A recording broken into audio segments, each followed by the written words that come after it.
আসসালামু আলাইকুম সুপ্রিয় শ্রোতা বন্ধুরা। আপনারা শুনছেন আপনাদের প্রিয় চ্যানেল ভাঙ্গা নৌকার মাঝি। এখানে কোনো কাল্পনিক গল্প নয়, মানুষের জীবনে ঘটে যাওয়া চরম কিছু সত্য আর অলৌকিক ঘটনার অভিজ্ঞতা আপনাদের শোনানো হয়। আমাদের এই আঙ্গিনায় বুধবার রাত মানে বিশেষ কিছু।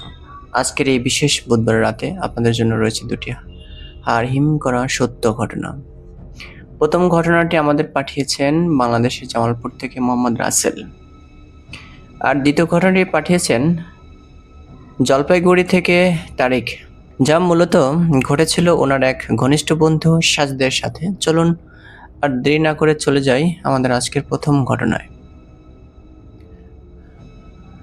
বিলের ধারের সেই রহস্যময়ী বৃদ্ধা ঘটনায় এক। পাঠিয়েছেন মোহাম্মদ রাসেল, জামালপুর, বাংলাদেশ থেকে। সময়টা ছিল 2015 সালের এসএসসি পরীক্ষার শেষ দিক।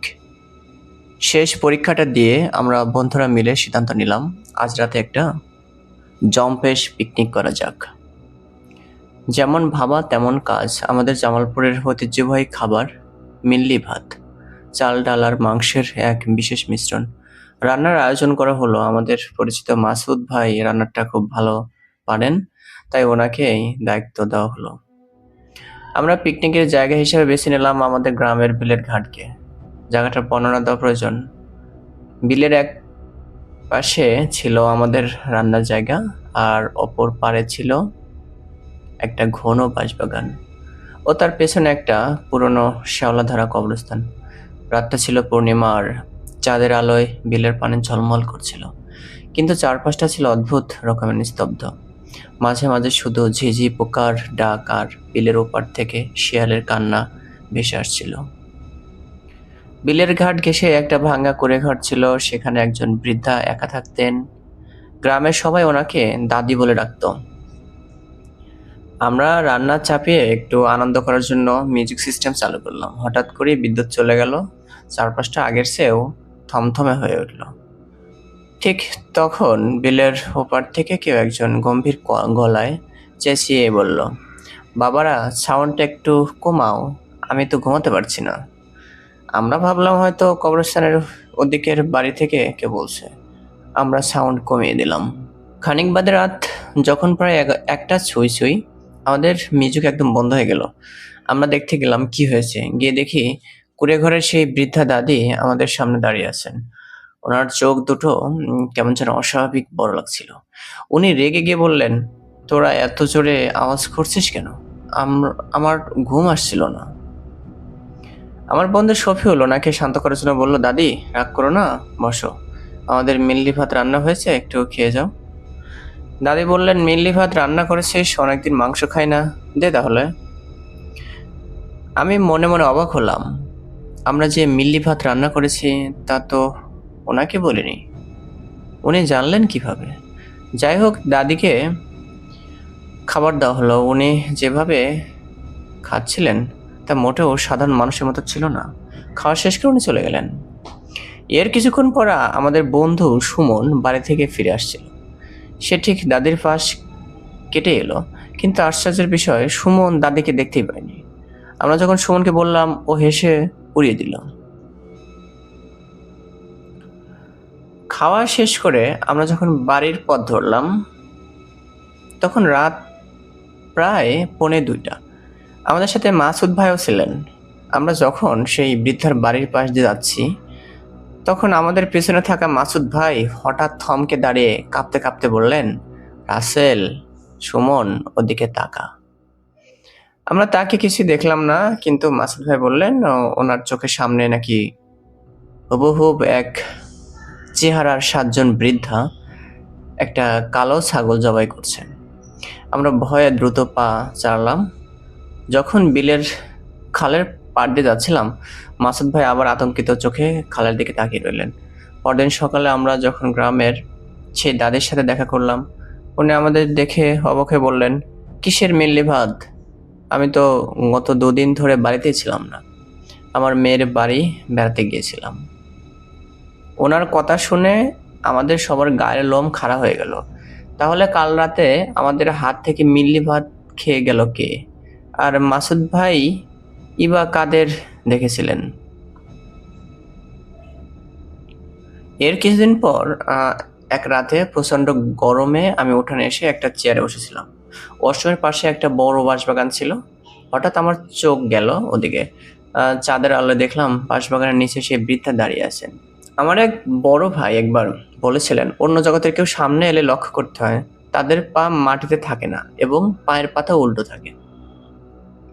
আমি সাহস সঞ্চয় করে একটু নিচু হয়ে ওনার পায়ের দিকে তাকালাম।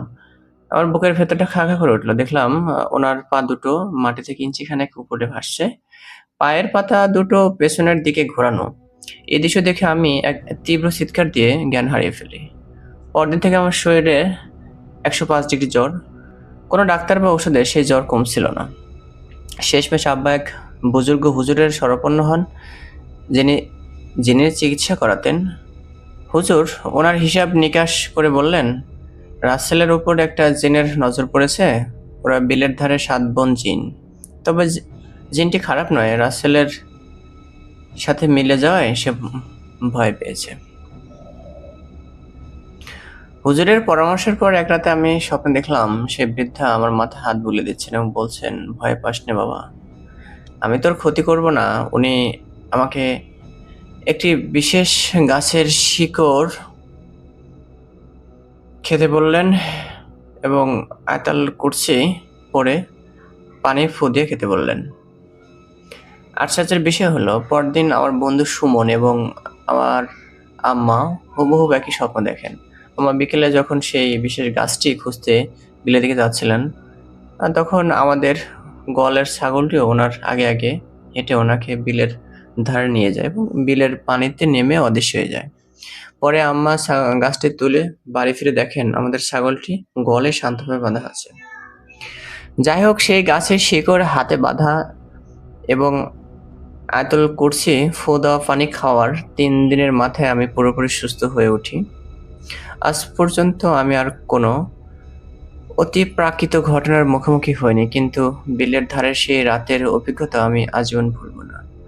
বন্ধুরা, প্রথম ঘটনাটি কেমন লাগলো একটু মন্তব্য করে জানাবেন। ঘটনা 2, অভিশপ্ত হাইওয়ে বাস। লিখেছেন তারিক, জলপাইগুড়ি, যার বন্ধু সাজিদের সাথে ঘটনাটি ঘটেছিল। শ্রোতা বন্ধুরা, প্রথম ঘটনার রেশ কাটতে না কাটতেই আমরা চলে যাব আমাদের আজকের দ্বিতীয় ঘটনায়। এই ঘটনাটি আমাদের পাঠিয়েছেন তারিক। ওনার বন্ধু সাজিদ একবার ঢাকা থেকে দূরপাল্লার এক বিলাসবহুল এসি স্লিপার বাসে করে কক্সবাজার যাচ্ছিল। সেই বাসে ঘটে যাওয়া এক মর্মান্তিক ও অবিশ্বাস্য সত্য ঘটনা এটি।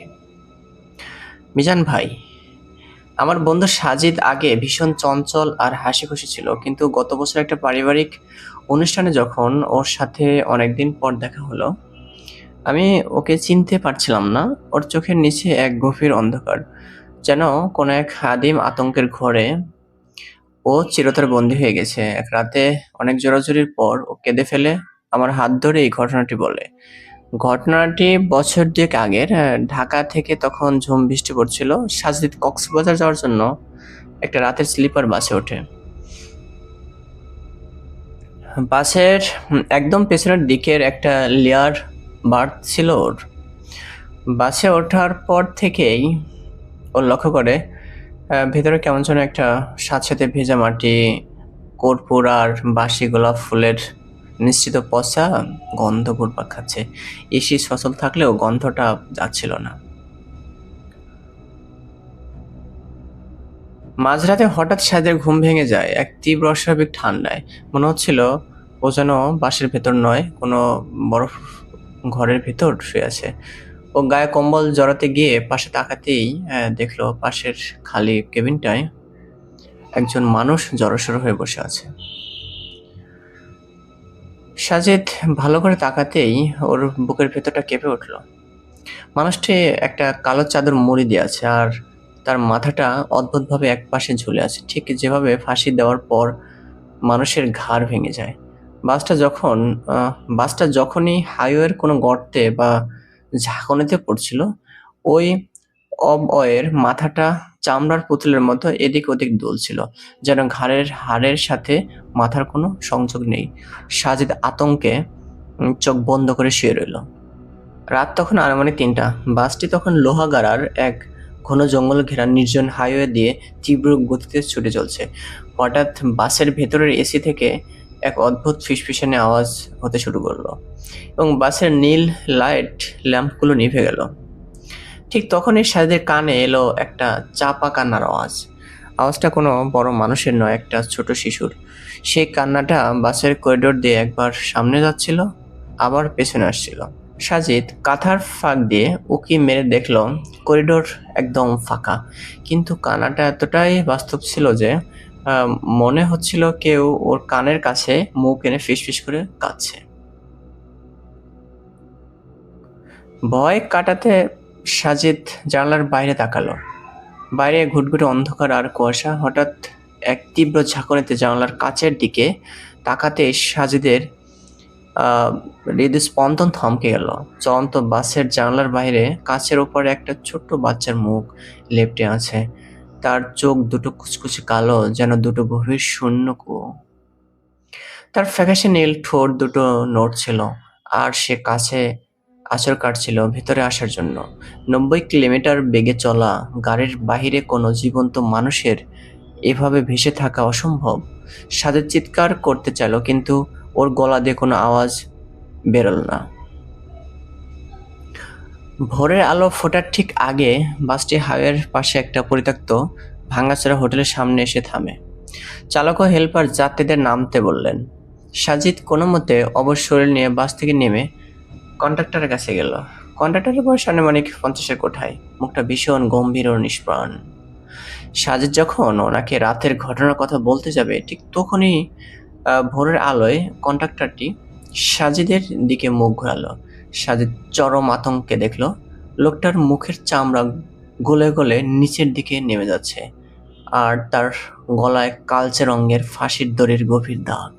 কন্ডাক্টরটি সাজিদের দিকে তাকিয়ে এক অমানসিক হাসিতে ফেটে পড়ে ফিসফিসিয়ে বলল, বাবু, এই বাস কোনোদিন কক্সবাজার পৌঁছাবে না। আমরা তো ৩ বছর আগেই এই হাইওয়েতেই শেষ হয়ে গেছি। চরম আতঙ্কে সাজিদ পেছনের দিকে পড়ে যায়।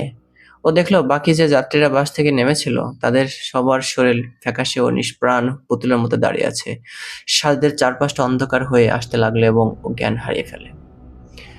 যখন সাজিদের জ্ঞান ফেরে, ও নিজেকে আবিষ্কার করে চট্টগ্রামের একটা হাসপাতালের আইসিইউতে। পরে পুলিশের তদন্ত আর খবরের কাগজ থেকে জানা যায় এক মর্মান্তিক ঘটনা। আসলে সাজিদ ঢাকা থেকে যে বাসটিতে উঠেছিল সেটি লোহাগাড়ার ওই জঙ্গলঘেরা হাইওয়েতে এক ভয়াবহ সড়ক দুর্ঘটনার শিকার হয়েছিল। একটি লরির সাথে মুখোমুখি সংঘর্ষে বাসের কন্ডাক্টর, একটি ছোট শিশু সহ প্রায় সব যাত্রী ঘটনাস্থলে মারা যান।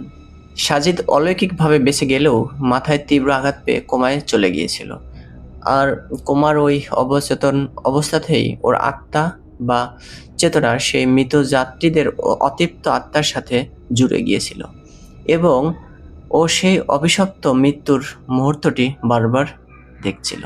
সাজিদ বেঁচে ফিরেছে ঠিকই, কিন্তু সেই রাতের ট্রমা ও আজও কাটাতে পারেনি। সত্যি এক শিউরে ওঠার মতো অভিজ্ঞতা। সাজিদ বেঁচে ফিরলেও সেই অতীত আত্মাগুলোর আকুতি আর কন্ট্রাক্টরের সেই বিভীষিকাময় রূপ হয়তো ও সারা জীবন ভুলতে পারবে না। শ্রোতা বন্ধুরা, কেমন লাগলো আমাদের আজকের এই বিশেষ বুধবারের আয়োজনের দুটি ঘটনা?